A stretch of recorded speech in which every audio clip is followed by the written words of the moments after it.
Good morning, ladies and gentlemen. Bonjour, mesdames et messieurs. Conseil municipal de la Ville d'Ottawa pour le 11 septembre 2019. Welcome to City Council meeting. Welcome to the City Council meeting for September 11th, 2019. For those who are able to, could you please rise for a moment of personal reflection and remain standing for the singing of our national anthem. I also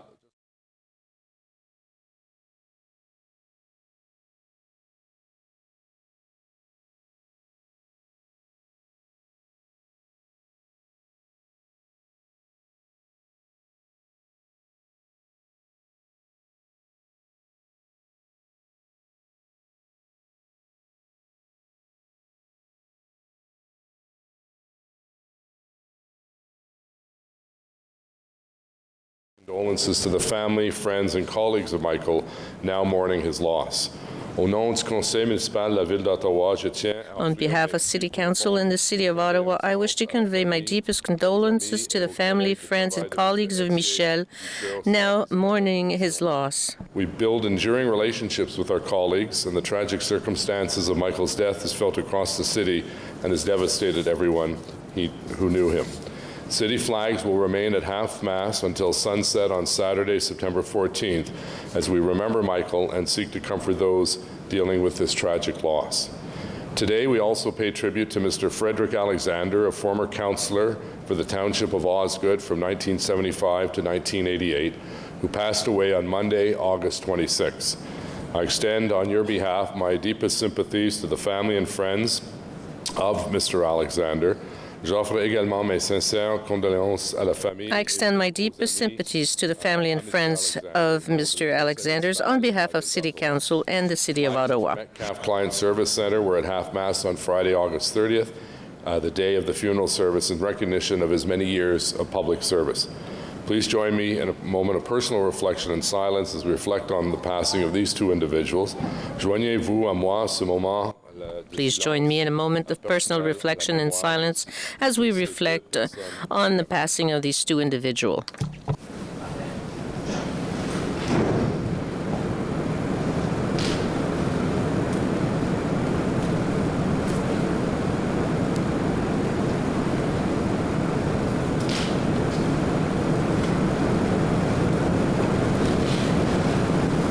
Merci, thank you. If you could remain standing, we'll ask Councillor Luloff to introduce some very special guests. I think it's now a question of one-upmanship after the police choir came here, Councillor Deans, and now Councillor Luloff is up the game, and we're very delighted to have the Governor General's Foot Guard band with us. And over to you, and you have a special guest sitting at the table as well. We do indeed. This morning is an honor for me to introduce you to a contingent of the Governor General's Foot Guards band. Though for those of you on Councillors Row that face Laurier, I can imagine that this incredible band requires no introduction, as you've been receiving free concerts at around 9:47 every morning this summer. Their regimental colors are proudly hung in trust in the atrium here in City Hall. Le corps de musique des Governor General's Foot Guards est formé peu après la fondation. This group was formed in 1872. It's composed of soldiers of reserve or citizen soldier and represents the most senior music corps of the Governor General group. I thought it appropriate to pay tribute to them with this rendition of our national anthem. I also served with this fine regiment for 4 years, so I had a bit of an in. And indeed, Councillor Brockington spent a summer with the GGFG in 1998. La Ville d'Ottawa a accordé le droit de citer au régiment en 1900. The regiment got the city right in 1972. In will celebrate their 2020 anniversary here in the City of Ottawa. So thank you to Captain Sikorsky and the band for accepting this invitation, as well as for your service to Ottawa and to Canada. Up the Guards.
can take off with your notes, eh? Thank you. Well, what a wonderful way to start our meeting off. In absentia, we thank the Governor General's Foot Guard band. As you know, they're our neighbors next door, along with the Cameron Highlanders, which is the official regiment of the City of Ottawa.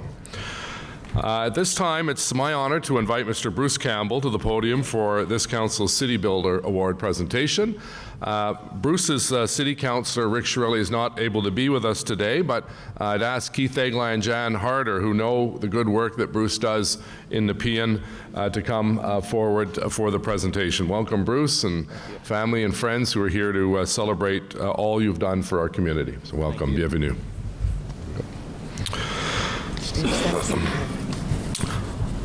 Bruce Campbell is being honored for his outstanding volunteerism and service to the community as president of the East Nepean Little League, which was established in 1956. For the past 26 years, Bruce has developed programs for all players and has inspired others to volunteer and support Little League baseball in Ottawa.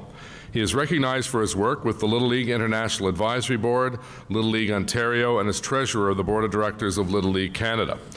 Bruce also started Challenger Baseball in East Nepean, which provides children, youth, and adults with cognitive or physical disabilities with the opportunity to play baseball. During his time as president, Mr. Campbell and the East Nepean Little League have hosted several provincial and Canadian League championship tournaments, welcoming tourists and teams from outside the area. And I remember very well the great launch of that Canadian championship in Barrhaven. Bruce has dedicated an incredible amount of time and energy in promoting Little League baseball in the community and in partnering with the City of Ottawa to improve facilities for the benefit of the league and its many players. He's well known and appreciated for his dedication to growing the sport at the grassroots level and building a house league program that teaches the game, develops the players, and lets them have fun. Bruce makes sure that the players feel part of a team and have fun, and that they all look like ball players, from the 4-year-old beginner to the 18-year-old seasoned player. He is known for his hard work, commitment, and leadership, and has been recognized by city councillors and community leaders for his many contributions. Bruce was a member of the executive for the Jason Campbell Golf Classic, a tournament started in 1998 and created around the philosophy of having a good time while raising money to put a smile on the face of children battling cancer at CHEO.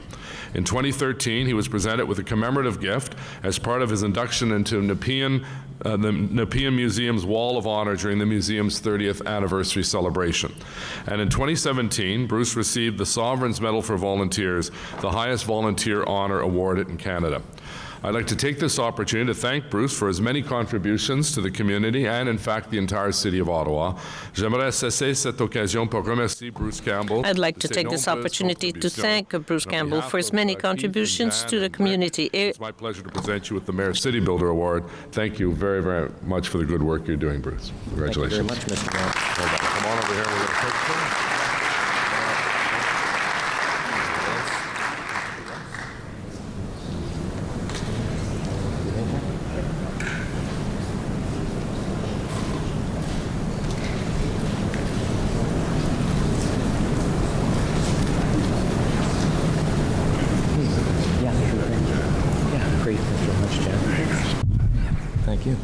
Thank you very much, Mr. Mayor.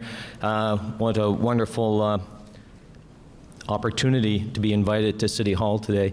I have a passion for volunteering. It just centers around baseball and a bunch of other little things. But the great pleasure for me is introducing new people to become volunteers in our community, because we all know that it takes a lot of good volunteers to make a good community for us to live in. So thank you very much.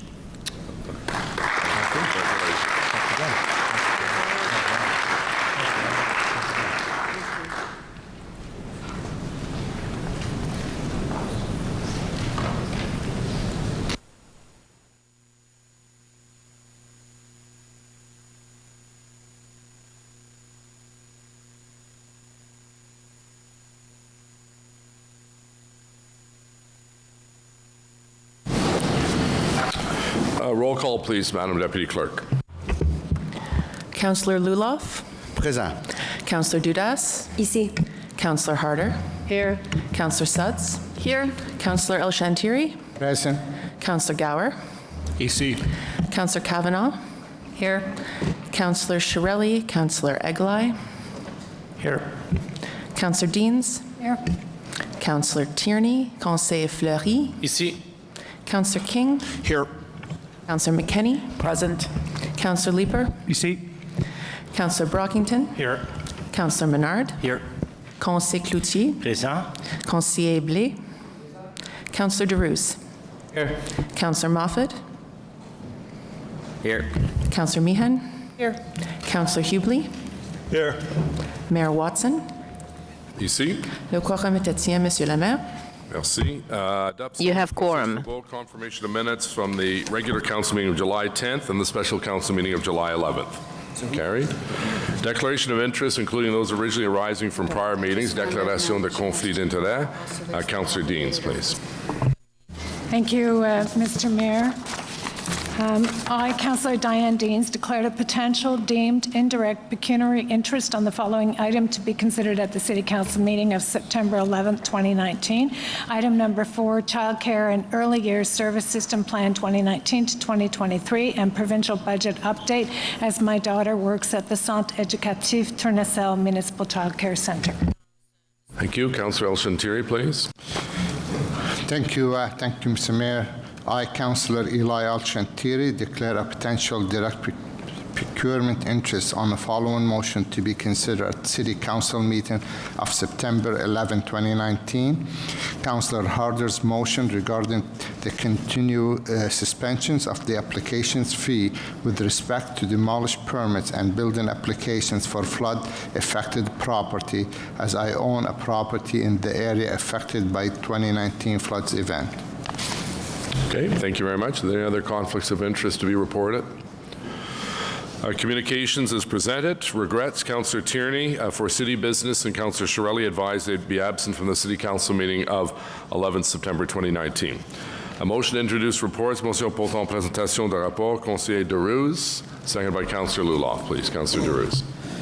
That Agriculture and Rural Affairs Committee Report 6, Built Heritage Subcommittee Report 4, Community and Protective Services Committee Report 5, Planning Committee Report 11, Planning Committee and Agriculture Rural Affairs Committee Joint Report 1, Transportation Committee Report 4, and the reports from the City Clerk entitled Status Update, Council Inquiry, and Motion for the period ending September 6, 2019, and summary of oral and a written public submission for items subject to the Planning Act explanation requirement at the City Council meeting of July 10, 2019 be received and considered, and that the rules and procedure be suspended to receive and consider Finance and Economy Development Committee Report 7 in order to consider a recommended appointment to the Open City Network Board of Directors prior to the next meeting of the board, and that the petition listed on the agenda with respect to the request for a sound barrier and tree replacement at 89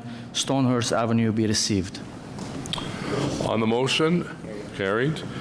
The reports, rapport, greffier municipal, city clerk, status update, council inquiries and motions for the period ending September 6. Rapport de situation, demande de renseignement et motion du conseil. Received. Committee reports, Committee on Protective Services, Committee Report number 5, rapport numéro 5 du Comité des services communautaires et de la protection. Item 2, bylaw review work plan. Carried. Questions? We'll come back to that then.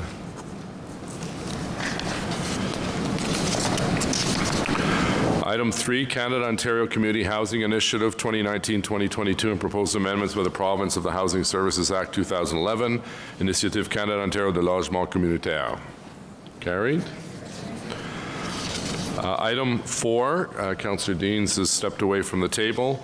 Child Care and Early Years System Plan 2019 and 2023 Provincial Budget Update Plan de Système de Services de Garde d'Enfants et la Petite Enfance 2019-2023 à mise jour sur le budget provincial. Carried. Item 5, update to Nepean South Urban Areas S3 Stormwater Management Drainage System location, mise à jour de la carte de location de système de gestion. Carried. Item number 6, zoning bylaw amendment 1950 Scott and 312 and 314 Clifton Road, modification règlement de zonage 1950 rue Scott, 312 et 314 chemin Clifton. Councillor Harder, signed by Councillor Leeper, has a referral motion. Councillor Harder, please. Yes, we're recommending that it be referred back to Planning Committee at the next Planning Committee. We already dealt with it at Planning Committee, and it was approved and should be before us, which is why it's on the agenda today.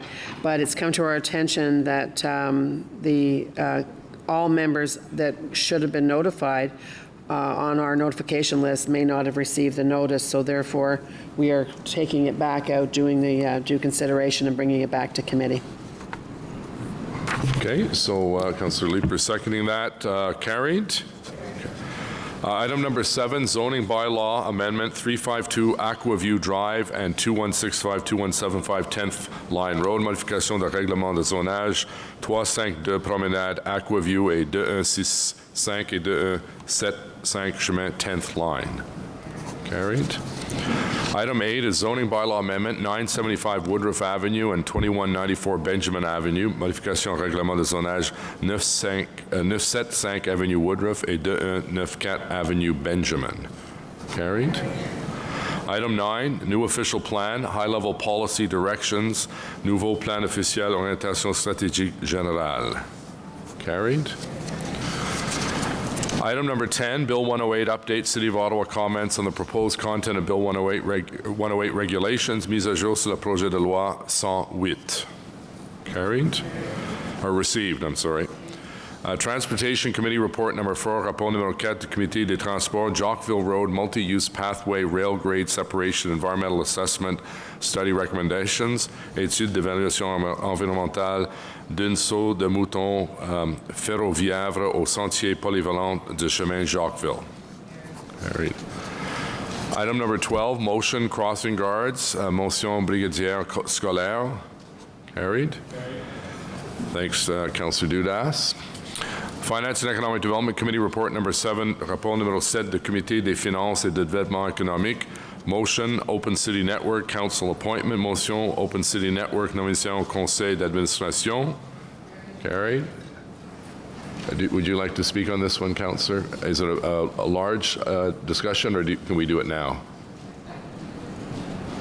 We'll come back to it? Okay. This is on the appointing Councillor Sudds. Item number 13 to the Open City Network. No. Okay, so you're okay with that then? So on this motion 13, carried, adopted. Bulk consent agenda, Councillor Brockington, you would like to lift an item. Which number is that, please?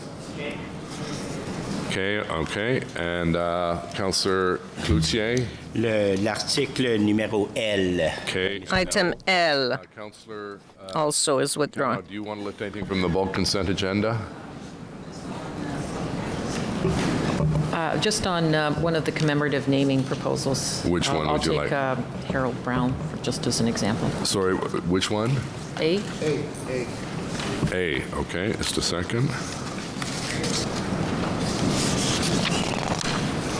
On Harold Brown, okay. So we'll come back to those three. Anyone else wish to remove anything from the bulk consent agenda? On the bulk consent agenda as presented, minus those three we'll discuss later. Carried. Okay, so we'll go back. I believe Councillor Brockington wanted to talk about item number 2, 2019-2022 bylaw review work plan. Councillor Brockington. Thank you, Your Worship. Yes, I regrettably was not able to attend the committee meeting out of town, but have read the minutes and notes and just have a few minor questions. One is coming from one of the revised amendments to the motion, and that's regarding the augmented fee, the cleaning fee. We're going from $50 as proposed $50 to $150. And my question to the general manager through the mayor is who makes the final call in the cleaning fee? If there's a dispute between the passenger and the taxi driver, $50 right now is reasonable. If you've soiled the interior of a car for whatever reason, $50 seems reasonable. $150 is a bit more. How does a disagreement get resolved? Mayor, I've asked Mr. Chapman to join us. Similarly, just to recap, this was something that the industry had said for some time because cleaning costs have gone up. But directly to your question, Mr. Chapman, I'll be able to answer. Through you, Mayor, it's not a negotiated fee. The fee is set. Roger, can you speak a little close to the microphone, please? Sorry, my apologies. It's not a negotiated fee, so the fee is actually set at $150. So if a customer does soil the cab in any way, the set fee is $150. Okay. My two other questions, given that it's now unlikely that as part of the bylaw work plan, this is going to be part of it, because we're dealing with issues now. There were two items that are carryovers from the last term of council that I'm seeking updates on. One was the accessibility fee, not related to taxis, but our private transportation companies. There was direction given to staff to negotiate a higher rate. I'd like an update on that. And the other item that was sent to staff's attention was the decals, the identifiers on the PTC vehicles. We were to go back to the industry and work with them on that. So I'd like the updates on those two items, please. Mayor, on item number one, I have been in contact with both PTCs that are operating Uber and Lyft. We have teleconference discussions set for mid-September with both those head offices out of San Francisco to discuss council's objective of increasing the fee, and I'll be reporting back as soon as those discussions are completed. The second question.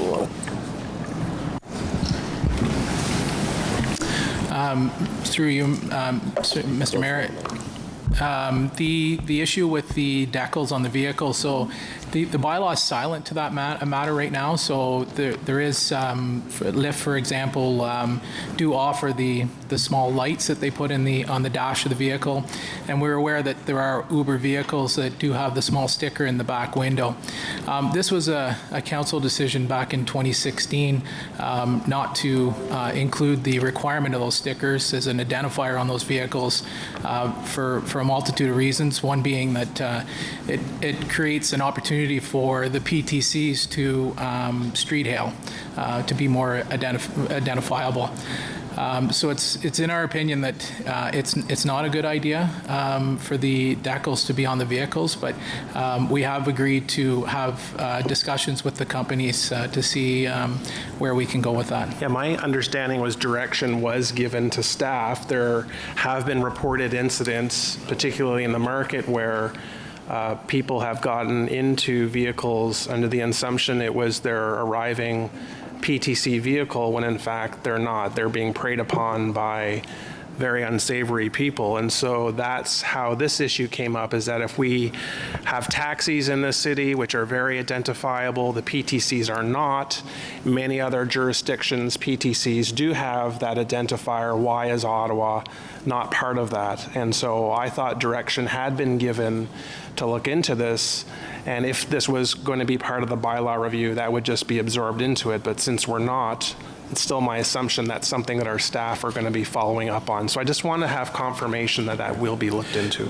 Mayor, so as was indicated, the bylaw is silent, so we can allow it if we wish. The indication, the two cases you were talking about in the market about people being preyed on, and one was an assault.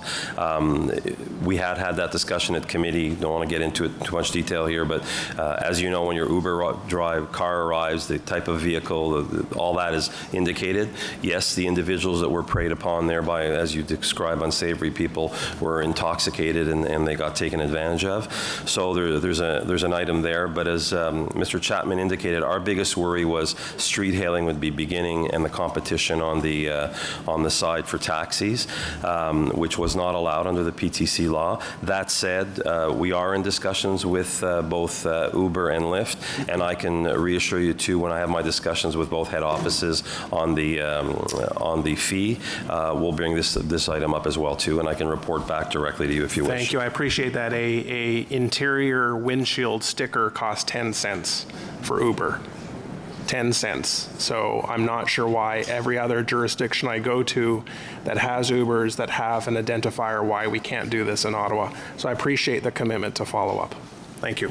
Thanks, Councillor. Councillor El-Shantiri, please, on this item. Yes, thank you, Mr. Mayor. And to our staff, I want to begin by saying thank you because some of you spend most of your summer in a boardroom with the taxi union and the company to reach some of those conditions, which in my heart I believe it will help the taxi industry to continue on their improvement. But one of the questions, Mr. Chapman, and I know I moved that motion, and we delegated the authority to you to make sure the tax meter it will meet your approval and also protect the consumer and level the playing field with the vehicle for hire. But since then, and I heard some of the area, which is we don't have a good cell coverage, any technology might be in jeopardy, and we saw that happen during when we switched the new system to the police. We heard from the police their system didn't work well in certain areas, especially I'm talking about West Carleton. So we heard from the folks who use the taxi as a part of the paratransport contract, the soft meter didn't work, so the hard meter was the only one because the cell dropped in some of those areas. As you know, we don't have a good cell coverage everywhere. So I want to, my direction to you, before you agree on a replacement or any technology, you make sure that those areas are covered so we don't end up what happened to us with the radio system. So to make sure before we get rid of the hard meter, making sure the other meters going to cover us in that area. Yes, through you, Mr. Mayor, yes, we will do some testing before anything is approved for use. And would you bring something to our committee as a FYI, you know, we have done this testing, or the delegate authority could be with, because we like to know so we can tell the resident they are really covered in that area. Mr. Mayor, yes, absolutely, we can do that. Okay, thank you, Mr. Mayor. Great, thank you. So on the item is presented, carried. Next is a number of commemorative namings from the bulk consent agenda. Item A, commemorative naming Harold Brown Park. Councillor Kavanaugh, please. Thank you, Mr. Mayor. As I inquired at Community and Protective Services, and this came through Agricultural and Rural Affairs Committee, notwithstanding the excellent candidates that have been brought forward for commemorative naming, I'm asking if we can look at a policy where we look at gender equity and diversity in terms of our naming policy so that we do have more representation in this area. Okay, so on Harold Brown Park, carried? Yes. Yeah. Thank you.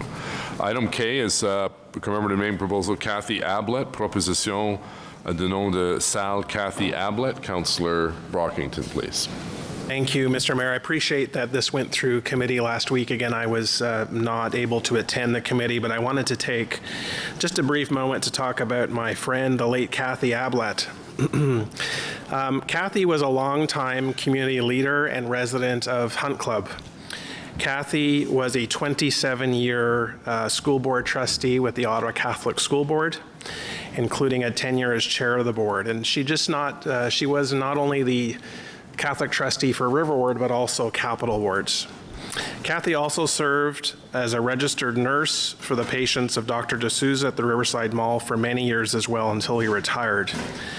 The 21 public submissions that were received from family, friends, school board reps, and community leaders were unanimous in their praise for Kathy Ablett. And it should be known that one of Kathy's opponents many years ago was Andrew Scheer. Andrew Scheer grew up in my neighborhood in Riverside Park, and I think one of his first attempts was to take on the legendary Kathy Ablett. We know how that ended. Kathy strongly supported, advocated for, and defended Ottawa's thriving Catholic school board. There's no question. She was my friend, and she will be missed tremendously, and we will remember her, and in part by this commemorative naming in the Hunt Club Riverside Park Community Center. So I ask this morning that we approve this naming. Thank you. Great, thank you. And I, like many of us around the table, knew Kathy and what a great leader she was, and obviously very saddened by her her passing, but I think this is an excellent way to commemorate Kathy and her commitment to education, in particular Catholic education. So thank you, Councillor, for bringing the name forward. On the recommendation, carried. Item L, commemorative naming proposal, Rabbi Bolka Kindness Park. Councillor Cloutier, s'il vous plaît. Merci, Monsieur le Maire. Thank you very much. And Rabbi Bulka is known to many around the table. And thank you to the Commemorative Naming Committee and Community Protective Services for approving this. And it's quite fitting in this, the 100th anniversary of Metzike Hadass Synagogue, that the park adjacent to it, where he has served for 50 years, be renamed Rabbi Bulka Kindness Park. Pour 50 ans, le rabbin Bulka a œuvré ici à Ottawa d'arrache-pied dans notre communauté. He's worked very, very hard in our community. For 50 years he worked for various charities, and I think he's an inspiration for all of us. Rabbi Bulka has worked at the synagogue and in our community tirelessly. His acts of kindness, of unity, and of reconciliation are an inspiration to all of us who want to strengthen our community. And I support this commemorative naming with enthusiasm. And thank you, Mr. Mayor. Great, and just add my words of congratulations to Rabbi Bulka, who in fact started Kindness Week, and I believe had a resolution from the Ontario Legislature to that effect. Rabbi Bulka, as we all know, is a great spiritual leader in our community, regardless of one's religious faith. He really was a stalwart of the interfaith council that brings people together when there are acts of hatred or racism that we see in our community, and he is one of the leading forces, along with many other members of the clergy, imams, and rabbis, and ministers and priests. So thank you, Rabbi Bulka, for your service, and what an appropriate time to dedicate this, the 100th anniversary of his synagogue, and right next to the synagogue itself. So thank you, Councillor Cloutier. So on the recommendation, carried, adopté. Disposition of items approved by committees under delegated authority suite à donner des articles notifiés par les comités en vertu de pouvoirs délégués. Received. A motion to adopt reports. Motion portant adoption de rapport. Councillor DeRuse, please. Seconded by Councillor Luloff. That Agriculture and Rural Affairs Committee Report 6, Built Heritage Subcommittee Report 4, Community and Protective Services Committee Report 5, Planning Committee Report 11, Planning Committee and Agriculture and Rural Affairs Committee Joint Report 1, Transportation Committee Report 4, Finance and Economy Development Committee Report 7, and the reports from the City Clerk entitled Status Update, Council Inquiry, and Motions for the period ending September 6, 2019, and Summary of Oral and Written Public Submissions for items subject to the Planning Act explanation requirements at the City Council meeting of July 10, 2019, be received and adopted as amended. Carried. Motions of which notice have been previously given. Motion dont avis a été donné entièrement. Councillor Sudds, seconded by Councillor Harder, please. Thank you very much, Mr. Mayor. I have a motion here, in essence, bringing forward on behalf of the Canada North Business Association to enable them to do some place branding and have some unique street blades at their expense in the Canada North Technology Park. So whereas the Canada North Technology Park is Canada's largest tech park is home to over 500 companies and 24,000 employees. And whereas the Canada North Business Association would like to have unique, stylized street name blades erected within the park at their expense, whereas council approval will be required to permit these distinctive street name blades, as they do fall within the criteria of the city's tourism and public service sign policy, which provides for unique street signage only in designated historic and cultural areas. Therefore, be it resolved that council approve an exemption to the city's tourism and public service signs policy to permit the installation of these blades on any street within the Canada North Technology Park. And be it further resolved that the installation and maintenance of these signs and any additional signs erected in this area will be paid for by the Canada North Business Association. And be it further resolved that the Director of Traffic Services be delegated the authority to approve the final design and locations with the concurrence of the Ward Councillor and in consultation with the Canada North Business Association. Any comments on the motion? Carried. Adopté. Thank you. Next is a motion by Councillor Dean, seconded by Councillor Fleury. Thank you, Mr. Mayor. Whereas an IPD titled Revised Agreement between the City of Ottawa and the Ottawa Champions Baseball Club, 300 Coventry Road, was listed on the Finance and Economic Development Committee agenda on July 10, 2019. Whereas in 2013, the city initiated a competitive process for the lease of the Ottawa Stadium for long-term baseball use, as directed by Council. And whereas there is reason to believe that the revised lease agreement does not meet the terms and conditions that Council approved in 2013. And whereas Council only delegated the authority to staff to execute the lease agreement based on the terms and conditions outlined in the 2013 report. Therefore, be it resolved that the IPD titled Revised Agreement between the City of Ottawa Champions Baseball Club, 300 Coventry Road, be added to the next regularly scheduled council meeting. Motion carried. A motion requiring suspension of the rules of procedure. A motion exigeant la suspension des règles de procédure. Item 1. Councillor Harder, seconded by myself. Councillor El-Shantiri is stepping away from the table with respective extension of building fee relief for flood-affected properties. Councillor Harder, please. On suspension? Carried. Councillor Harder. Sorry. Thank you. Yeah, thank you very, very much. And yes, on behalf of our colleague, the mayor and I are asking you to extend the suspension. Staff aren't quite ready with the report.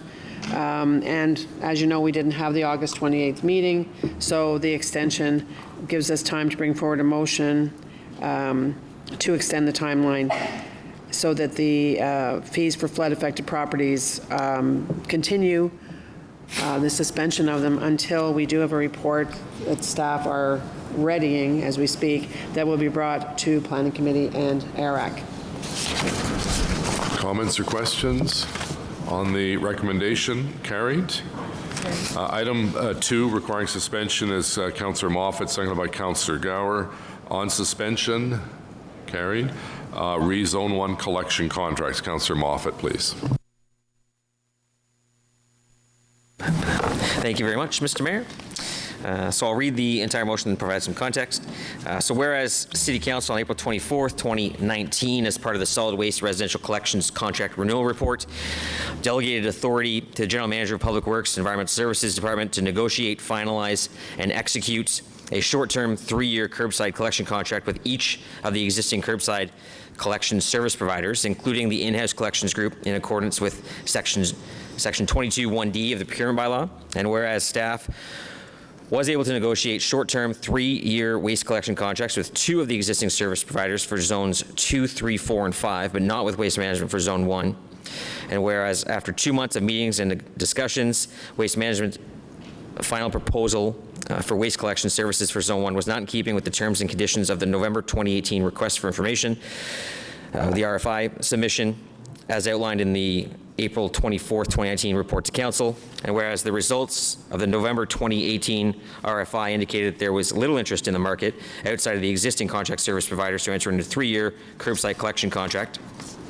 And whereas both Miller Waste Systems and the city's in-house collections group, when requested by the city, provided pricing proposals for waste collection in Zone 1 in accordance with the terms and conditions outlined in the original November 2018 RFI. And whereas Miller Waste Systems' pricing proposal for Zone 1 is the most competitive received by the city, although it is slightly higher than the original RFI proposal for Zone 1, as outlined in the April 2019 report to Council, representing no notable change in the financial implications of proceeding with short-term 3-year collection contracts. And whereas Miller Waste Systems has a track record of being a reliable service provider for zones 2 and 4, I can concur as I live in zone 2, under the current residential curbside waste collection contract. And whereas Miller Waste Systems is, if awarded the 3-year collection contract for zone 1, would be required to immediately begin the process of securing equipment and personnel, as well as making logistical arrangements to begin residential curbside collection services for Zone 1 effective June 1st, 2020. Therefore, be it resolved that City Council delegate authority to the General Manager of Public Works and Environmental Services Department to finalize and execute a short-term 3-year curbside collection contract with Miller Waste Systems for Zone 1 in accordance with Section 22(1)(d) of the procurement bylaw as described in this motion and attached memorandum to Council. So you will recall earlier this year, we did go back out to not necessarily extend the existing contracts, but renew for 3 years, knowing that we're doing our update. There's some changes at the province on the waste file, and we expect that there could be some changes within that time frame. So it wouldn't be feasible to go out for a 6-year contract at this time, knowing that it could change substantially halfway through. So we went back out. The Zone 1, and I just want to be clear, there's been a lot of talk about Zone 1 and waste management in the last few weeks, couple months. This has nothing to do with that. I just want to make it clear that this collection contract is only about the next contract. It has nothing to do with what's going on the ground today. It's just about the price of Zone 1 going forward. We were able to keep contracts in line with the RFI that we got for Zones 2, 3, 4, and 5, but not for Zone 1. And that's a concern. Obviously, we want to make sure that we're doing things wisely in terms of taxpayers' dollars. And we want to make sure also that we're collecting waste in concurrence with what we've already decided how we're going to collect waste in the City of Ottawa, which is co-collection, which is the doubling of the recycling and the organics into one truck. And those are important factors that we decided on back in 2011, 2012 in those 6-year contracts that we're now be looking at ending in 2022, 2023. So that's what this is about. I request your support for this. It doesn't take effect till June 2020. Between now and then, the city will be continuing to work with Waste Management, Miller, as well as our in-house team to address the other issues in the area, which is service standard issues that are affecting multiple wards. So I'm happy to discuss that further. I know staff are here. If there's any questions, we'll go through the list, but that's all. So thanks. Thank you, Councillor. And I think it would be helpful to hear from Mr. Wiley. While I appreciate the fact that the two items are separate, the poor quality of service in Bay Ward, Canada North, Canada South, and Stittsville, and in the general West End. I'd like to get Mr. Wiley's comments with respect to what actions are being taken to improve this service, number one.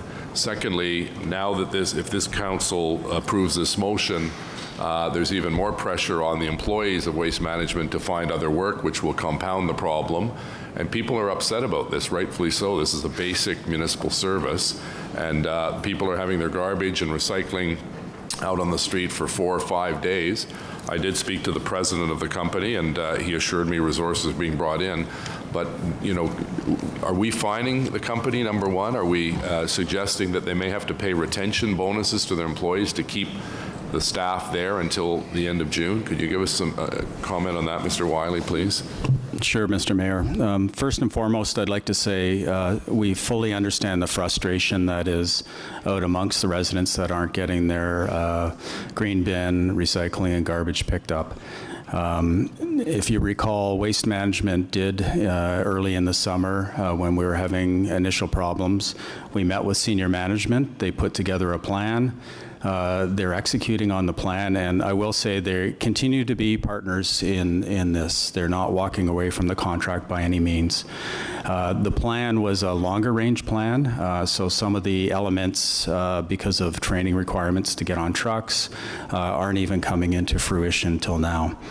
But having said that, as soon as the word got out that there was no contract extension coming, that's compounded the situation. We've been in constant contact with the management, and of course we are continuing to apply all the levers within the current contract and procurement levers, and Mr. McDonald can speak to that a little if you want more details on that. But certainly, as I said prior, liquidated damages continue to be applied. However, having said that, our main focus right now is service on the street.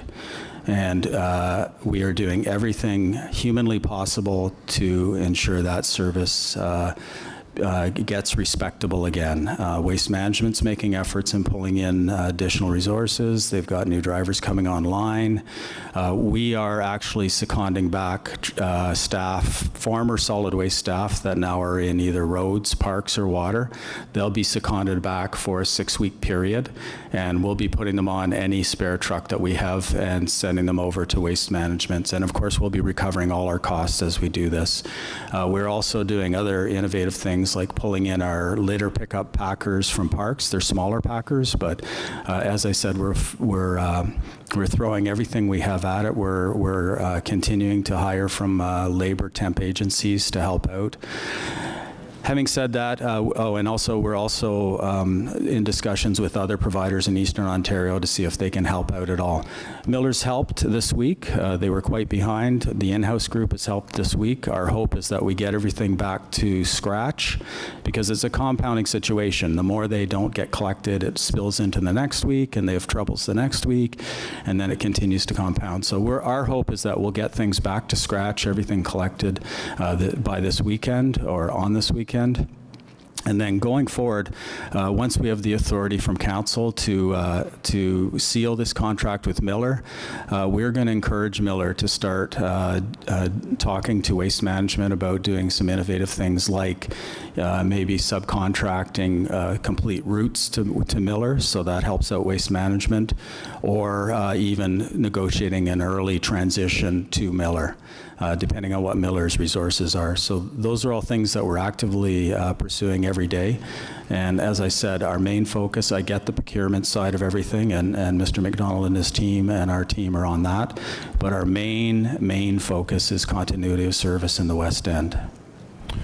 Yeah, and I think it's important that we continue to keep the pressure on the company because we have an expectation they'll follow the contract they signed, and that the taxpayers do not incur one nickel. This should all be charged back to Waste Management because they have clearly dropped the ball on a number of routes. And I know colleagues from the West End have heard loud and clear they're not satisfied. They're given a date, it's going to get picked up the next day or the next day, and that never seems to happen. So I think we have to monitor this and continue to put pressure on the company and use our resources, but make sure that every nickel is accounted for so that it's Waste Management that's paying the bill, not the taxpayers of Ottawa.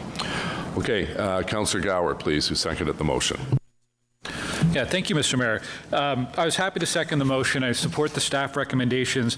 My concern is that we have had issues in Stittsville and the rest of the West End dating back to April. And we've been told, well, you know what, my residents, I think, are getting tired of hearing that we're frustrated and we're asking for patience. They've been patient for a very long time. My concern is about what leverage do we have in the contract to ensure that Waste Management is living up to the level of service that they're contracted to deliver. What leverage do we have? What fines do we have? What kind of remedy do we have to ensure that they're living up to what they've promised?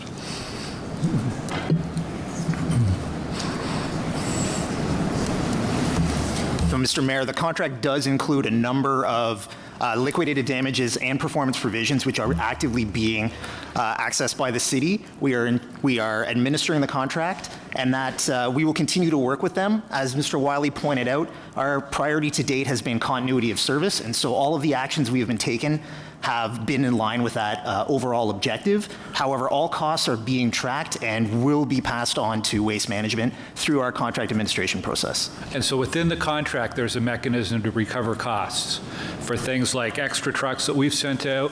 We've been sending out street sweepers to pick up after glass left behind by damaged vehicles. So these can all be recovered under the contract. So through the contract, we have liquidated damages that are specifically related to performance, but over and above that, we also have a performance security and have been working with Waste Management in partnership to identify these issues that are over and above what is contemplated in the contract. The other question I had is councillors on a weekly basis in the West End and Zone 1 are getting maps from city staff that are provided by Waste Management. And so we get these late at night. I get mine on Wednesday evening. I'll probably get maps tonight around 9 or 10 p.m. And they have highlighted routes telling me what streets have been missed, and then I share that with my residents. Are we tracking, is staff tracking how many homes on a week-to-week basis are being missed? Like, do we know? We're hearing that Waste Management is making improvements, but are we actually tracking week to week whether it's getting better or worse? Yes, so we look at all of that information and we are tracking it, and it's different neighborhoods at different times, so it's not always your community. It seems to move around through different wards. I have a lot of questions. What I want to recommend, we have an environment committee coming up Tuesday, I believe. And I'm going to recommend that this be added as an item. I think it requires a lot more discussion than we have time for here. It also would allow us to bring waste management to that meeting as well, if they're willing to attend and answer some of the questions. I know I have a lot of questions. If the chair, Councillor Moffat, would be open to it, I think that would be a good venue for a discussion. So can we get adding this to the agenda next week at the Environment Committee? Yeah, just to be clear, it's not this motion, but Not it's this the motion, but lack the of ongoing performance current of service waste issues, management. correct. So Councillor Moffat, could you put that on the agenda for us, please? Can we get Councillor Moffat's microphone working? Thank you so much. I was just waiting for that. The anticipation is just gut-wrenching to watch that thing turn red. So, yeah, no, I'd be happy to add that to our agenda next week, just sort of as an update. We can discuss it further. It also gives, you know, if they so wish, it also would give Waste Management a chance to come and speak to committee at that time, to be able to come and explain what's been happening and how they can work with the city, with our other contractors on addressing the issues. So I'd be happy to include that at the end of our regular committee agenda to discuss the issues we're having and how we're managing that going forward. It gives staff a bit of time too to better prepare for questions that they might be having today to next week. Okay, thank you. Thanks, Councillor Gower. Good suggestion. Councillor Hubli, please. Thank you, Mr. Mayor. I too have been living the dream with Councillor Gower on the garbage issue over the summer months, and now it's started again. I do, before I get into the little harder questions, I do want to take a moment to thank Mr. Wiley and his staff, and in particular Andre Laponte, who has kept in touch with Councillor Gower and I every day, letting us know in the morning and the evening what's going on. Every resident that contacts us that says that their house has been missed, because sometimes they do a street and miss a few houses. Andre gets on it right away, and I know we don't single out employees very often here at this table, but I think this particular employee has gone way above his job description and has really taken a personal effort into trying to help our residents. So that said, one of the concerns I have with what's going on and what will need to be worked on going forward is the 311 messaging that our residents are getting.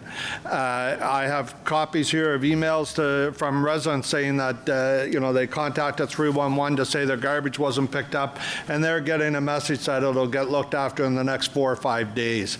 To me, that's unacceptable, because the message that we are being told by staff to share with our residents is leave your garbage at the curb and they're going to pick it up. Up until last week, that late pickup was usually done within 24 hours. I believe there was one weekend that it went into a Sunday that they had to put extra teams out to go on the Sunday, but other than that, it had always been within the 24.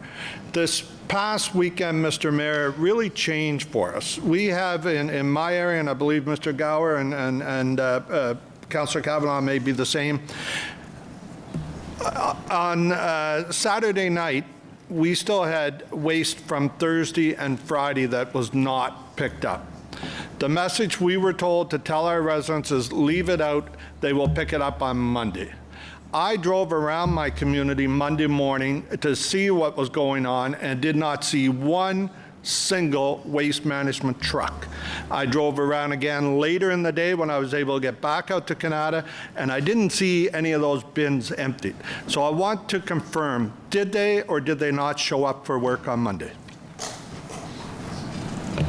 Waste Management was working on Monday, but they were working on Monday's garbage. What the city did is we sent in our own trucks to assist, as well as Miller Waste. So the garbage that from last week is actually being collected even today by the City of Ottawa and by Miller Waste. Yeah, and I can confirm that, Mr. Mayor, that there was in-house garbage trucks in the area yesterday picking up, but Monday it was pretty quiet. So who can take ownership of getting the 311 messaging updated on a regular basis as to what is going on so that there isn't mixed messaging being provided here? Mr. Mayor, we'll take that away and work with Ms. Turner and Nancy Greenfield and get that. I agree. There has to be very succinct, accurate message, and it's probably fluid. So we'll make sure we're doing that day by day, and we'll work with our 311 colleagues to ensure that happens. Okay, thank you. And some of the things that, and I don't know if it's drivers telling residents or what's going on here, but I have also heard this from waste management people, is that part of at first the issue was they were missing mechanics. They couldn't fix their trucks. As Councillor Gower mentioned, there was glass on the streets. We had to get street sweepers out there to pick this up. I don't know the proper term for it, but the guck from the green bins were being left on streets. It was really bad what we were seeing here. And so after the missing mechanic, then the story became, well, we're losing all our drivers to in-house services. And I'm questioning that because the contracts are very similar across the board. We know that Miller Services, for example, is able to operate and isn't experiencing the same issues here, so they're not losing their drivers at this rate. Do you have any insight into this? Because I need to get back to my residents. Is this the cause that they're losing all their drivers, and why is that? They're certainly not losing all of their drivers to the City of Ottawa. We do hire, obviously, waste collection operators, but they come from all over the province, not necessarily just within the City of Ottawa. So that is just blatantly incorrect. So we're not actively recruiting or raiding, or use whatever term you want. We're not out there trying to poach all their drivers. We have an open job posting for solid waste or waste collection operators, but we're not poaching staff. Okay. So now the next area I want to touch on here is the transition plan. As Councillor Moffat highlighted in his motion, the current contract will stay in place till June. I know I believe it was Mr. Wiley talked about working with the new contract provider to work with the former one and so on. But my residents need to know, what's the plan here? Are we going to go through this from now till June? Because I'm going to say right up front before you answer me, it's unacceptable.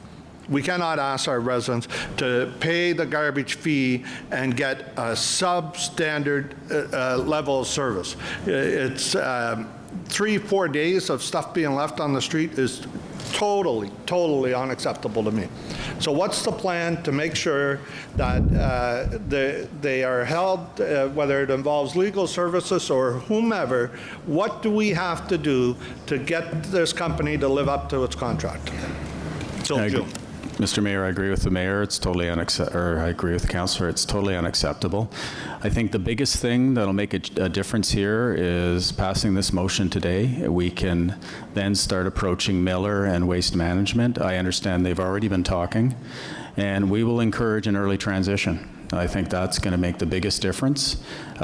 Short of that, if they still require waste management trucks on the road, I know retention bonuses are going to be offered shortly to their drivers, and that should make a difference, because right now the compounding factor is that they didn't get the extension, and it's totally understandable. If you're a driver and you've got an opportunity somewhere else, you're going to take it. So I think the retention bonuses, when they offer them, will make a difference. And I think Miller either taking over in an early transition or subcontracting specific routes to Miller will make a difference. And then, as I said earlier, we are throwing everything we have at it to make sure, and if we have to, we'll stick with it until the end of June, till Miller's ready to take over the contract, to make sure that services is upheld. In closing, Mr. Mayor, if I could just make one comment, and thank you for that answer, Mr. Wiley.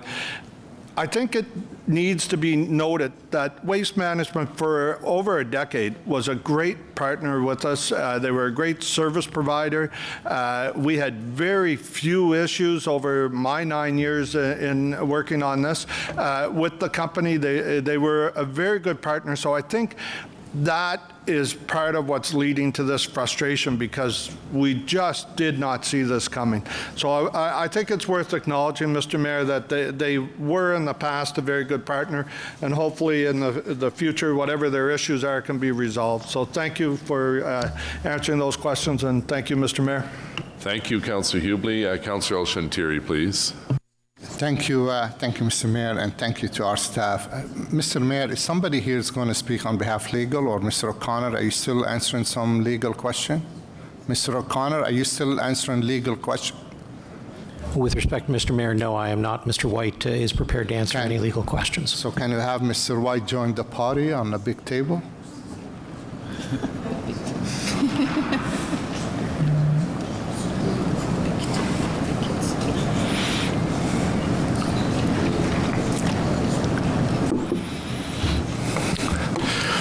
My question to legal, in the past, contract negotiated with delegate authority to staff, and when they reach a conclusion, they bring it to council, and that's what usually happens. Why this time around, this contract negotiations gone, first of all, earlier, and then it seems with the timing of lack of service. So we are facing a challenge with the service, but then we hear about this contract. But in the past, contract usually signed up, and it doesn't come in publicly until the time of the contract being announced. Can you just shed some light why this contract was any different? Mr. Mayor, if I understand the question correctly, the reason this motion is before you today is because staff got delegated authority from council with respect to a particular set of contracts. And that was to negotiate essentially extensions with the existing service providers. Staff were unable to, within the context of that delegated authority, conclude those agreements, and so that's why they're back with this motion, because it's essentially it's a different scenario than originally contemplated by the delegated authority. Okay, that's fine. So to our staff, I mean, we don't want to hatch back or repeat what everything's been said. The question is 311, and we have residents taking screenshot by saying, oh, the wait time is 50 minutes, 60 minutes and no consistency there. That's number one. The other one, even 311, when we ask people to go online and report, that they're not be able to report this item on the 311.ca. So that need to be, help us. Like, I mean, quite honestly, we spent yesterday, 2 of my staff just answering the phone and picking up addresses and give it to the staff who's delegated to us, Andre LaPlante. And I echo what the previous council said about this individual. The last email we got from him last night around 10 o'clock, first email this morning, 4:45 a.m. Like, seriously, what about our staff, our office staff? What about the city staff? Has that been counted with part of this negotiation or penalty or breach of the contract? Like, have we started talking about maybe getting out of this contract earlier? Mr. Mayor, I think that just to the councillor's last question, getting out of the contract earlier, we need Waste Management to keep this collection going. We can't come up with the amount of trucks that we would require to take over this contract. With 311, I will say, and no surprise to anybody around this table, it's imperative that residents continue to call us, because that allows us to target over and above where Waste Management has told us that they haven't collected. We can target other areas where they haven't collected, so that's important. I do hear the frustration, and as I said before, we'll work with Ms. Turner and Ms. Greenfield to make sure that there's some avenue in to 311 to record these calls so that we get the intel we need to make sure this collection stays on track. What about the 311 log on? Like, we ask people, they can log their own complaint to 311.ca. Even that's not working. Mr. Mayor, that's news to me. So again, we'll take that away, get that corrected if there's some problem right now. Okay. Anyway, I'm looking forward to this item to go to the Environment Committee. Obviously, it is a shame because we had that company operate in our community for many years, and we never seen this level of frustration from our residents. I don't have to remind you, when you are in a country and you don't pick up the garbage the night before, that means you're going to pick up pieces the next day. And that is the frustration that the resident we have to deal with, it seems like for quite some time this summer. Great, thank you. Councillor Kavanaugh, please. Thank you very much. I find myself agreeing with many of the comments of my colleagues in the West End, Councillor Hubley and Councillor Gower and Al-Shantiria. Let's put that on record. We're in agreement. This has been a big problem. Even this morning, I still had people or residents that didn't have their garbage collected in Queensway Terrace North. They're beside themselves because it's very confusing, especially when their regular garbage day is tomorrow. It's unacceptable. This is probably one of the most visible signs of municipal service to them outside of snow clearing. It's the one you see when you go down the street and you see garbage in front of everyone's house. You know there's a problem, and that's considered a municipal service, notwithstanding that it's contracted out. So it's something that we have to do right. And for many, many years, it was just not thought about because it was done. You don't know what you got till it's gone. When you lose reliability, then you've got an issue, and that's what we have today. So I appreciate my colleague, Councillor Moffat, for this motion in terms of what's going forward, but we need to deal with the here and now, and it's pretty clear that there's a confidence that's been broken. This is something that people just don't believe you anymore. When I get a message saying that the garbage will be picked up on Monday, and then it's not, and then I say it's going to be picked up on Tuesday, and it's not, and now it's Wednesday. And it was there this morning, so I'm hoping that it will be all done today. So they just don't believe me anymore, and they don't believe us. They don't believe us as a city. We're about to go into a budget process. It's going to come up that people are irritated. They have to have a level of trust that they're getting the services that they see they're paying for. When people start asking you, can I get a deduction of my taxes because you didn't pick up my garbage, then we got an issue. We got a problem. I will be putting forward an inquiry at the end of the meeting about giving investigation and answers to these repeated delays. We have to treat our residents as grown-ups and explain to them exactly why the delays have happened. It's all kind of, cloaked, and they don't know it, what's happening, and we need to tell them. One of the things that I want to know as well is, in terms of 311 service, we have just been dumping all these inquiries of, they didn't pick up my garbage onto 311, not to mention that residents themselves are calling 311 directly, and that is an expense because we're overloading that staff as well, and I don't think that was taken into account. This isn't just, contracting out the garbage, but all the people that have to deal with these inquiries are getting overloaded as well. It's a big burden. I'm not even talking about my own staff that are, getting inundated. It's the 311 service that had been busy all weekend long.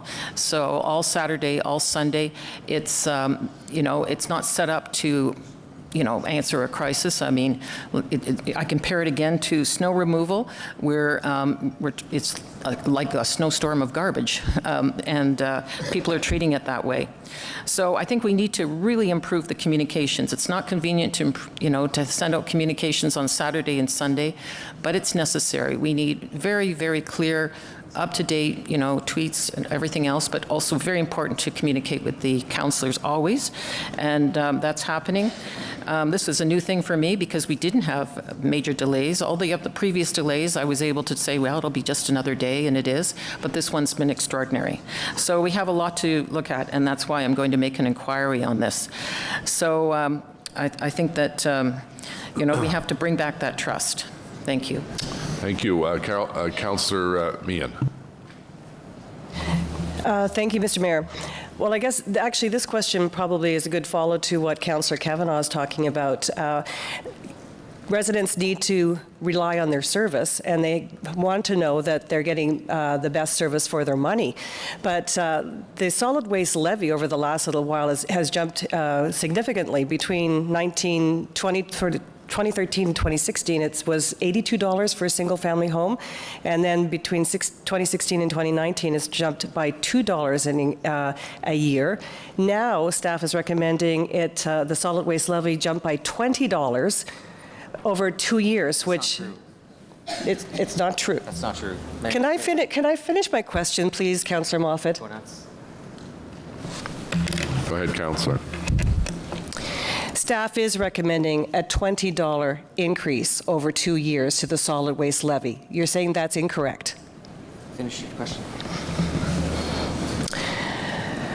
So, It's $10. Yeah, you're $10 correct. a year, $10 a year, so which is $20 over 2 years, which is a significant increase in the solid waste levy. And I'm just wondering, given the level of service and your motion, why the increase, and will Councillor Moffat's motion, will it impact what went to FEDCO yesterday on that staff recommendation?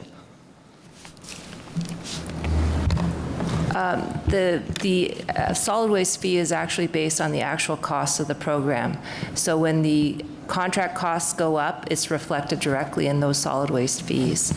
It also should be noted that that solid waste fee was held at, I believe it was $82 a year for 4 years without having any cost of living increases. So there is a bit of catch-up involved as well, I believe. Okay, so it will go up $10 a year, starting this year. Starting in 2020. 2020, so $10 2020, 2021. Okay, so that might be a tough sell for homeowners if they are not getting proper pickup. That's my point. And are we going to be looking at an increase above that potentially because of this contract mess? So we have a contract extension, or it's not an extension, but a 3-year contract. So the prices are set in that 3-year contract. So we know what those cost increases will be at right now. So it won't skyrocket. So we're expecting it will stay the same thing, that same amount of money for a $10 increase for over those 2 years, each year? It will go up based on cost of living, presumably. Okay. And the reason is it's cost of living. That's it? Correct. Yeah, so basically the contractual increases are based on CPI. Mr. Mayor, if I may, just to echo what Councillor Moffat or Chair Moffat had said at the beginning, we're in a 3-year modified procurement, and we are playing some catch-up from years where the solid waste rate didn't go up. We will be embarking shortly, once the picture is clear at the provincial level and through our master plan, what the service levels will be. We'll be embarking shortly on a longer-term tender. Typically, it'll be a 5+1+1, so a 7-year tender. I can't predict what the industry will do, but I fully predict those costs will come in at a lower rate than what we've got now. Okay. We talk about a 2% or 3% tax increase across the city, but we're seeing the fees for a lot of things jump significantly more than that. That is my point. Thank you. Councillor Sudds. Thank you, Mr. Mayor. Really one question, but I would like to also state that I certainly share many of the concerns that have been raised today by my colleagues and feel strongly that the service that our residents are receiving right now is very much subpar on an essential service. I'm very appreciative of the work that staff has been doing and the communication, the outreach to our office. I appreciate the late nights that I know you're putting in to make sure that we get this back on track. So thank you for that. My question is with respect to the future and what safeguards are being contemplated or put into the renewal, the new contract, for example, if it is with Miller moving forward. Lessons learned from what we're going through now to safeguard us against going through this again in 3 years. But Mr. Mayor, in advance of the 3-year contract that we're discussing today expiring, we'll be doing a review of the specifications and the terms of that contract to make sure that any lessons learned are applied in the new procurement.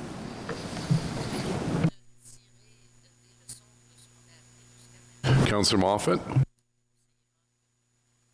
Just a quick question. The collection fee in 2010 was $93, correct? Collection fee in Correct. Collection fee in 2018 is $88. Correct. Is $88 above or below $93? I don't need the answer to that question. I think $88 is $5 less than $93. So over the last 8 years, the collection fee has actually gone down $5. But I could be wrong. That's just facts. Thank you. So the Carp landfill, has that been approved by the province? The expansion, the extension of it? My understanding is that they have received all of their environmental approvals. So we don't have any leverage, because I think Waste Management needs to feel the pinch of the frustration in our city, and whether we have any ability, maybe you can take that back with legal and find out whether there's some ability for us to put that on pause until we get a better service level. Okay, so I allowed for us to extend into that because it's a very important issue in the West End, and I appreciate the members of council's support and Chair Moffat's leadership on that. And we have the motion by Councillor Moffat, seconded by Councillor Gower. Carried? Carried, thank you. The next motion that requires suspension of the rules of procedure is by Councillor Moffat, seconded by Councillor Menard. Mississippi Rideau Source Protection Committee on suspension of the rules because there's a timing issue. Carried. Councillor Moffat, please. Thank you. I anticipate the same heated debate over this one. So this is just a minor change to the Mississippi Rideau Source Protection Plan based on some changes in the North Grenville area.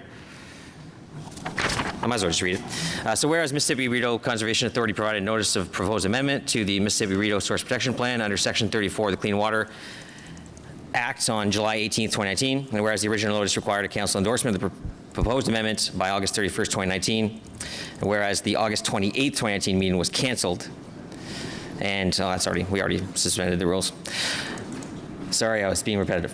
So whereas the Mississippi Rideau Source Protection Authorities are proposing an amendment to the Mississippi Rideau Source Protection Plan under Section 34 of the Clean Water Act, whereas any proposed change to the Mississippi Rideau Source Protection Act or assessment report is required to undergo a Section 34 amendment under Clean Water Act, and whereas on July 18th, 2019, the city receives such two notices. This makes no sense. 2 amendments detailed below. A new municipal well was added in North Grenville, and studies were completed to update the wellhead protection area where policies apply. The WHPA will be updated in the Mississippi Rideau Source Protection Plan. The WHPA extends into the City of Ottawa, and the city is responsible for implementing policies to protect source water within its boundaries. The vulnerability score for the updated North Grenville WHPA within the city is low, such that there is no legally binding policies. And 2, change to the policy related to the dense non-aqueous phase liquids. Previous policy prohibited future activities involving any quantity of DNAPLs.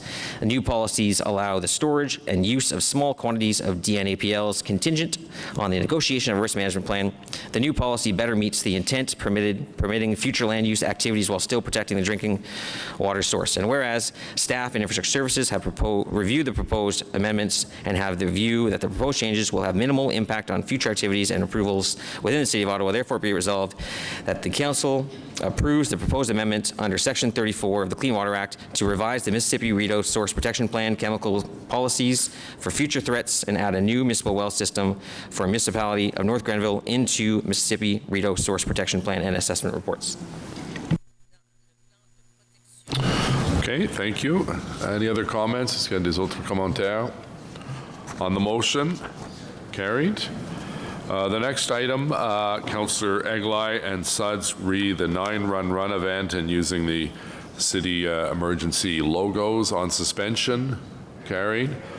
Councillor Eglai. Mayor, it's okay. Done. Okay. Thank you. Councillor McKenney, I thought you liked long meetings. We were going to just prolong it a little bit longer. So on 9 Run, carried. Councillor Brockington, seconded by Councillor King, with respect to Hurricane Dorian relief. Obviously a timing issue on waiver of the rules. Carried. Councillor Brockington. Thank you, Your Worship, and I won't read the motion, but I do want to speak just very briefly. It's been very difficult to follow the media and see how harshly the people of the Bahamas in particular have been impacted by the Category 5 hurricane, Hurricane Dorian, last week. There's precedence in this chamber, particularly in 2017 and 16, we unanimously passed motions encouraging the people of Ottawa and businesses of Ottawa to provide monetary support to particular charities that were assisting those people. In speaking with the Bahamian High Commission here in Ottawa on Monday, on their website, they've identified 3 main charities that the people of Ottawa or businesses of Ottawa can focus on if they wanted to help.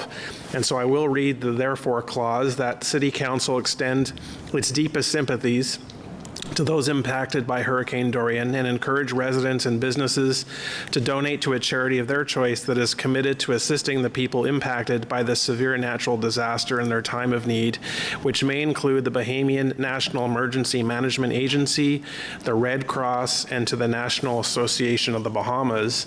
And I'd simply ask our media here in Ottawa if you can help as well by promoting these 3 charities and encouraging the people and businesses of Ottawa to contribute whatever they can. I would appreciate that very much. So to Councillor King for seconding this, thank you, and hopefully we can support this. Great. On the motion, carried. Next is a motion by Councillor Hubley, seconded by myself, with respect to Bridlewood Park on suspension. Carried. Councillor Hubley, please. Mr. Mayor, and I want to, before I read this out, I also want to thank Dan Chenier and the commemorative naming team for helping us put this together. And a very special thanks to the Bridlewood Community Association for all their support and the letter of support in support of this motion. So, if I may, whereas residents of the City of Ottawa have relied on J.J. Clark since 1985 for his iconic contributions to both CTV Ottawa and keeping the Ottawa region up to date with current weather forecasts, and whereas he is very active in our community and assisting charitable organizations and has served as a Ottawa Goodwill Ambassador for CTV for many years, and whereas J.J. Clark has been a prominent fixture on the CHEO and Heart Institute telethons for over 20 years, helping CHEO to raise almost $10 million just this year. Whereas he continues to serve the Ottawa community as a member of the campaign cabinet of the Royal Ottawa Hospital and also the honorary chairman of the foundation board on the Children's Treatment Center. Therefore, be it resolved that the Bridlewood Park, located at 75 Bridlewood Drive, be renamed to the J.J. Clark Park, and be it further resolved that an appropriate plaque be installed in this park displaying the name J.J. Clark Park and including a brief history of his contributions. And Mr. Mayor, this is an add-on here to this. Be it further resolved that all costs related to the production and installation of this plaque and subsequent event, we're going to do a public event for this, will be funded through my office instead of the commemorative naming fund. Great. Well, I'm happy to second the motion by Councillor Hubley. I think we all know J.J. Clark, and boy, he has probably raised millions of dollars as an auctioneer. He's a great auctioneer, as an MC, hosting different events. We're not always in agreement with his weather forecasts, but we certainly respect the community activism that he's taken on as part of his responsibilities at CTV. So I think it's very appropriate that we name a park in JJ's name in his neighborhood, and we look forward to honoring him and feting him at the event hosted by Councillor Hubley. So thank you very much for that. And Councillor Kavanagh on this motion, please. We wanted to do it this fall. Thank you very much. Notwithstanding the excellent choices that have been put forward and previously as well, in naming parks, every single one of them was for a male. The only female was for a room. And we need to look at our policy going forward that we bring some balance. Thank you.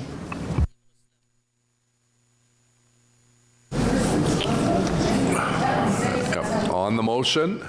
Carried. Thank you.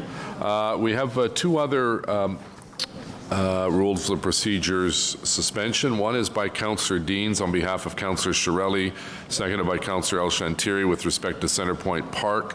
On suspension? Carried. Councillor Deans. Thank you, Mr. Mayor. It was suspended because it's time sensitive, and as you correctly pointed out, this is on behalf of Councillor Shirelli, seconded by Councillor El Shantiri. Whereas 2018 commemorates the 100th anniversary of Poland regarding independence in 1918, and whereas the Polish community in Ottawa marked this anniversary on November 11th, 2018, and whereas in order to leave a permanent memorial of the event, the Board of Directors of the Canadian Polish Congress Ottawa District unanimously approved the planting of a tree and the placement of a commemorative plaque in the Centrepoint Park.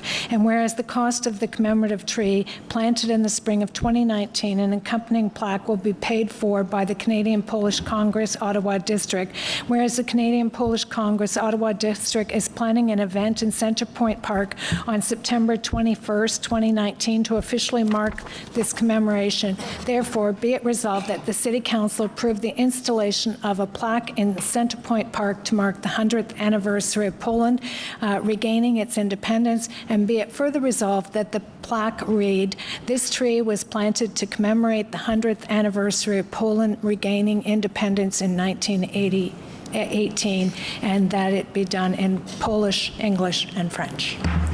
Great. Any questions, comments on the motion? Carried. Adopté. Merci. Notice the motion for consideration at subsequent meeting. Avis de motion pour examen à réunion subséquente. Motion by Councillor Brockington, seconded by myself. Councillor Brockington, please. And this will be dealt with at the next meeting. Thank you, Your Worship. And as you said, this is a notice of motion. I do want to read it on the public record just to give public notice, and then we will discuss and debate in 2 weeks' time. This is with respect to the naming of what is informally and locally known as the Airport Parkway Pedestrian Bridge to be renamed, or to be named, the Juno Beach Memorial Bridge. Whereas 2019 marks the 75th anniversary of the historic Second World War Battle of Normandy and D-Day, and whereas on June 6, 1944, as part of the long-awaited Allied invasion of German-occupied France and the Normandy landings, 156,000 Allied troops landed or parachuted onto the Normandy coast. Whereas of the 156,000 Allied troops, 14,000 were Canadian, from the 3rd Canadian Infantry Division, 2nd Armored Brigade, 1st Canadian Parachute Battalion, and supporting units from the Corps of Royal Canadian Engineers, Royal Canadian Corps of Signals, Royal Canadian Ordnance Corps, Royal Canadian Army Services Corps, and the Royal Canadian Army Medical Corps. Whereas Canadian troops were tasked with establishing a bridgehead on the beach codenamed Juno. Whereas the Canadian landings on Juno Beach sector of Normandy coast were one of the most successful operations carried out on D-Day. And whereas on D-Day alone, 359 Canadian soldiers died on or near Juno Beach, 574 were wounded. Whereas the skill and courage demonstrated by Canadians at Juno Beach on D-Day was a defining moment in Canadian history. And whereas the success of D-Day and the sacrifices made at Juno Beach achieved a crucial milestone on the path to Nazi Germany's defeat. And whereas the Canadian contribution at Juno Beach is worthy of commemoration because of the number of lives that were saved and the military successes that helped to end the Second World War. Whereas the Royal Canadian Legion, Ontario Command, and Juno Beach Centre Association support the proposed naming. Therefore, be it resolved that the Airport Parkway Pedestrian Bridge be officially named the Juno Beach Memorial Bridge, and be it further resolved that an appropriate plaque be installed on the bridge displaying the new name and a brief history. Thank you, Your Worship. Okay, thank you. We'll discuss that at the next meeting. Also, notice a motion by Councillor Fleury, seconded by Councillor Leeper. Merci, Monsieur le Maire. Entendu que Vanier Thank you very much, Mayor. Vanier represents a francophone bastion in Ottawa, and francophones represent composent un grand pourcentage de la are one population of de Vanier, Canada's founding people, and they make up a large percentage of Vanier's population, whereas September 25th is now Franco-Ontarian Day, and whereas we're aware that there is already a Centre Francophone de Vanier at 270 Marier Street and a building named Place de la Francophonie at 450 Rideau Road, whereas the Vanier Community Association and the Community Service Centre, where the terrace is located, support this initiative, and whereas we are in the midst of revitalizing Montreal Road and Place du Puy provides a great opportunity for programming, therefore be it resolved that Council declare that the terrace at 290 du Puy Street shall now be known as the Carré de la Francophonie de Vanier. Thank you very much. Another notice of motion by Councillor McKenney and seconded by Councillor Leeper.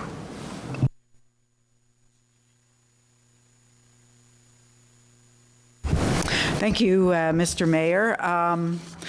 This is just in respect to our FEDCO meetings. It's become apparent that a large number of non-members are regularly attending the FEDCO meetings, largely due to the citywide issues that are of interest to all of us. But it's also become clear that, as obviously all members of FEDCO are always at their seat, and it just doesn't leave accommodations for non-committee members. So this is a motion that would have regular meetings of Finance and Economic Development Committee be held here in Andrew S. Hayden Hall as a pilot project to be reviewed at the time of the 2018-2022 midterm governance review. You just want to, sure, you want to just do it? I'm happy to suspend the rules and have that happen. Is there agreement to suspend? On suspension? So just for clarification, is this every meeting or meetings that have these items that you've listed? No, this would be every meeting of FEDCO, Mr. Mayor, and it would be a pilot that we could review, like I say, around midterm governance. I don't think that there's been a meeting yet that there haven't been a significant number of non-members, and we end up having to sit at that table. We don't hear very well. We don't have access to audio. Whenever there's a motion put on the table, we don't have access to that right away. So it does put us at a real disadvantage in terms of, our participation. I see your point, but I don't think every single FEDCO meeting needs the big hall. I think there should be something in here, and it's a friendly amendment that the discretion for meetings to be held at the regular location be at the discretion of the chair. Well, no, I disagree. I think that's already the case, Mr. Mayor. I don't think that would be a friendly amendment.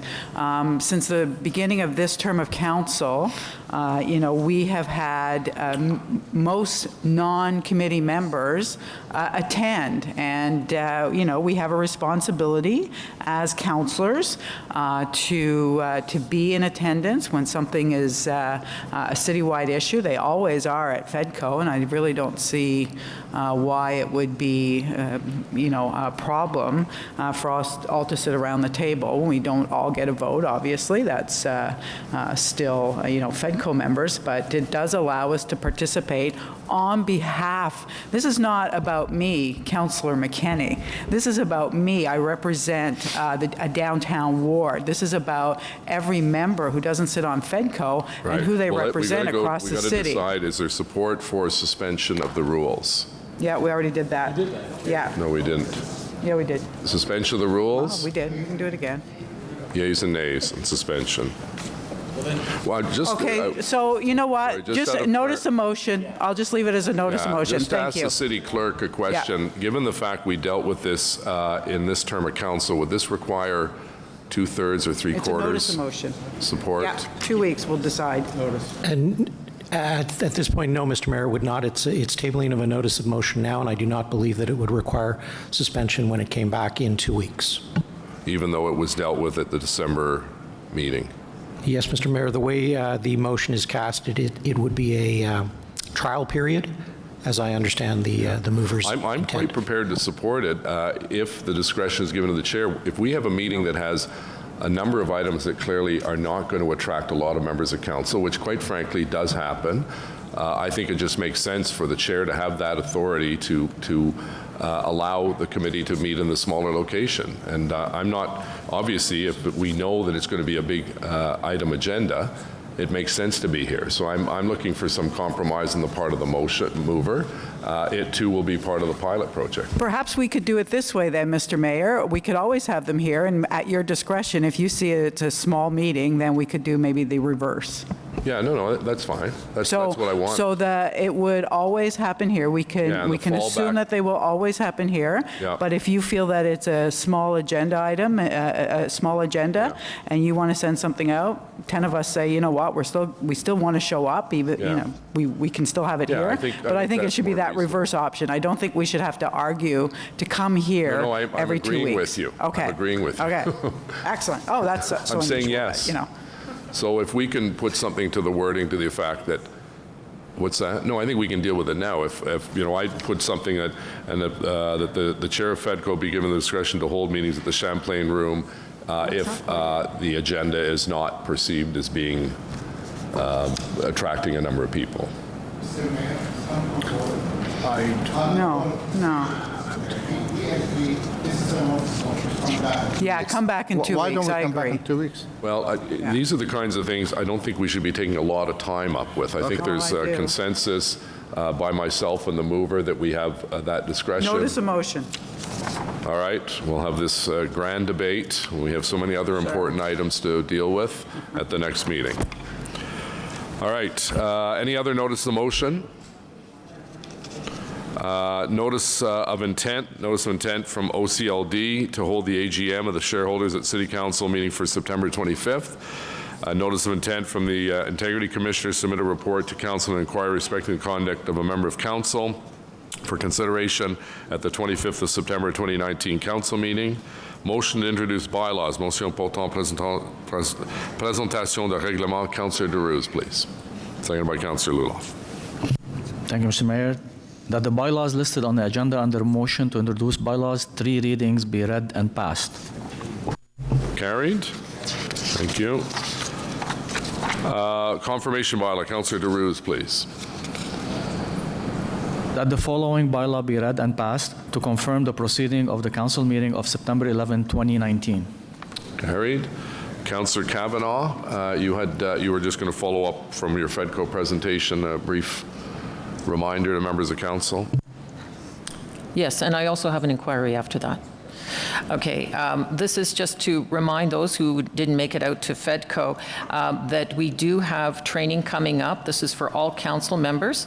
This is on gender and training. So please sign up for it, for training. Myself and Mayor Watson are already there. This is Equity and Inclusion Lens training. As well, we have the meeting coming up on September 30th. It's a public forum on equity as well, and community groups are being solicited right now to join in. So just a reminder to council members if they have community members and for them to attend themselves. Thank you. Indicate you had a written inquiry. Yes. Yes, this is stemming from our previous conversation, and it's that staff investigate and give a response for the public to explain the reasons for repeated delays in recycling and waste collection in the past few months in the West End, the Zone 1, with a view to overcome these obstacles. Bayward residents have had their curbside collection left out for over 5 days without explanation, including just an hour ago, they still haven't been collected in Queensway Terrace North. We need to strive to retain our previous record for prompt, regular collection service. Thank you. Okay, thank you. Adjournment. Councillor DeRose, please. That the proceedings of the City Council meeting of September 11, 2019 be adjourned. And just a reminder, we hopefully will see all, if not most, members of council. A very important day on Saturday for the official opening of the LRT. It's been a long time coming, and I know there's a lot of excitement in the community, and look forward to seeing you and others at that event. So on the adjournment motion, carried, adopté. Merci. Meeting adjourned. Thank you.